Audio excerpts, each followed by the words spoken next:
नमस्कार दोस्तों, स्वागत है आप सभी का अनसुनी हाट के एक और हैरान कर देने वाले बहुत ही ज़्यादा खौफनाक एपिसोड में।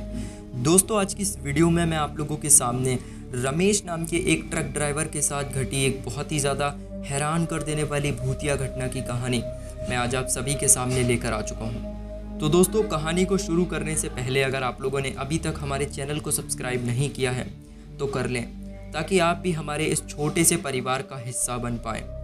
दोस्तों, कहानी शुरू करने से पहले अगर आप लोग के पास भी कोई कहानी है या फिर कोई भूतिया किस्सा है जिसे आप लोग हमारे साथ शेयर करना चाहते हैं तो आप लोग उसे हमारे इंस्टाग्राम पर लिखकर शेयर कर सकते हैं। इंस्टाग्राम की लिंक आपको हमारे डिस्क्रिप्शन बॉक्स में मिल जाएगी।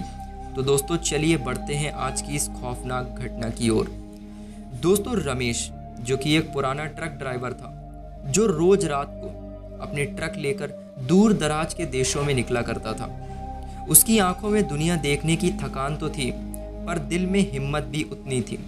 दोस्तों, एक रात उसका सफ़र राजस्थान के एक सुनसान रास्ते पर था, जहां बस अंधेरा ही अंधेरा रहता है।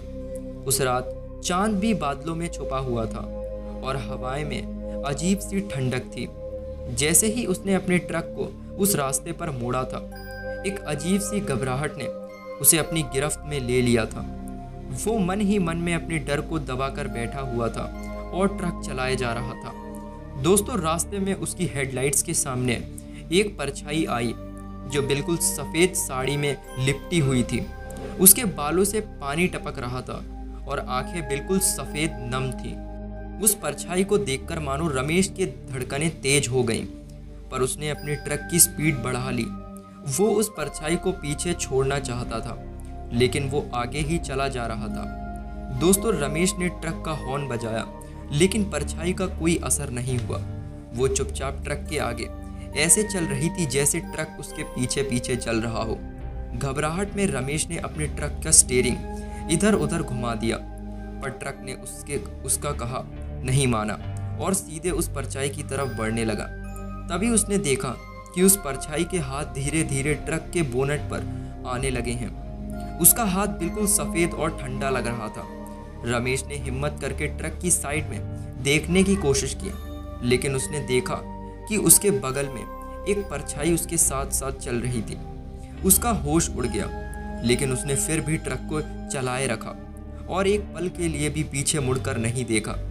थोड़ी देर बाद उसने अपने ट्रक के रियर व्यू मिरर में देखा तो उसे ट्रक के पीछे एक औरत बैठी हुई नजर आई। उसका चेहरा बिल्कुल बीड़ी करके था। रमेश ने पसीना छूट गया। उसने अपने ट्रक के गियर चेंज करके और तेज कर दिया अपने ट्रक को, लेकिन उस औरत की परछाई अब उसके बगल में बैठी हुई थी। तभी उस औरत ने चीख कर कहा, मुझे वापस ले चलो। रमेश के हाथ कांप रहे थे। उसने ट्रक की स्पीड और बढ़ा ली। रास्ते में एक पुराना मंदिर आया, जिसे देखकर लोग अपने रास्ते बदल देते थे। रमेश ने वही किया। जल्दी निकालना चाहा, लेकिन ट्रक का इंजन बंद पड़ गया। उसने ट्रक स्टार्ट करने की बहुत कोशिश की, पर ट्रक ने कोई रिस्पॉन्स नहीं दिया। रमेश का दिल धड़क रहा था और उसने अपने पास देखा। मंदिर की पास वाली औरत खड़ी हुई थी और इस बार उसके साथ और भी परछाइयाँ थीं जो उसकी तरफ उसे घूर रही थी। रमेश ने देखा कि उनके चेहरे बिल्कुल सफ़ेद और आंखें भूतिया सी चमक रही हैं। उसका शरीर सूख गया था, लेकिन उसने अपने आप को संभाला। उसने अपने ट्रक में से प्रार्थना करना शुरू किया और अपने ट्रक को फिर से स्टार्ट करने की कोशिश करने लगा, पर अब ट्रक बिल्कुल ही रुक नहीं पा रहा था। तभी उस औरत की आवाज़ आई, मुझे मेरे घर तक छोड़ दो, वरना तुम यहीं से जीवित नहीं जा पाओगे। दोस्तों, रमेश ने डर से ट्रक के अंदर ही बैठ के उस औरत की तरफ देखा, जो अब उसके बहुत करीब आ चुकी थी। उसने अपना पिछला पल का डर भुलाकर ट्रक स्टार्ट करने की बहुत कोशिश की और किसी तरह ट्रक चालू हो गया। लेकिन जैसे ही उसने ट्रक को आगे बढ़ाया, वो औरत ट्रक के बोनट पर आ गई और उसके चेहरे के सामने आकर उसे घूरने लगी। दोस्तों, रमेश ने ट्रक को फिर से ब्रेक मार दिया और सोचा कि वो ट्रक को वहीं छोड़कर भाग जाए, लेकिन रास्ते में बस अंधेरा था। उसने पीछे मुड़कर देखा और देखा कि ट्रक में और भी भूतिया परछाइयाँ बैठी हुई थी, जो उस पर हंसते हुए देख रही थी। रमेश ने ट्रक में भगवान के नाम लिया और बिना पीछे देखे सीधे रास्ते पर निकल पड़ा। लेकिन उस परछाई की हंसी अब उसके कानों में गूंज रही थी। रात के उस अंधेरे में उसने अपने ट्रक को जितना तेज हो सका उतना तेज चलाया, लेकिन वो हंसी उसके पीछे से आती रही।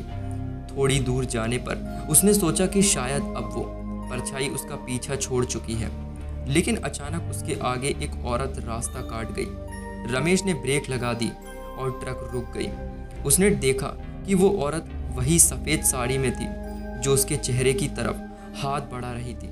दोस्तों, इस पर रमेश सोचता है कि ये रास्ता कितना गहरा है और कितना अंदर है जो अभी तक ख़त्म ही नहीं हो रहा। कि इतने में उस औरत ने चीख कर कहा, तुम यहाँ से बचकर नहीं जा सकते। रमेश ने अपने ट्रक को वापस स्टार्ट करने की बहुत कोशिश की, लेकिन ट्रक की हेडलाइट्स एक अजीब सी रोशनी में तब्दील हो गईं और उस रोशनी में उस औरत का चेहरा और भी भयानक लग रहा था। कि तभी ट्रक ने उसको एक बार और हॉर्न मारा और रमेश ने वापस ट्रक स्टार्ट करने की कोशिश की, लेकिन इस बार भगवान की कृपा से वो ट्रक स्टार्ट हो गया। रमेश ने अपने ट्रक को एक बार फिर उस रास्ते पर तेजी से दौड़ाने लगा।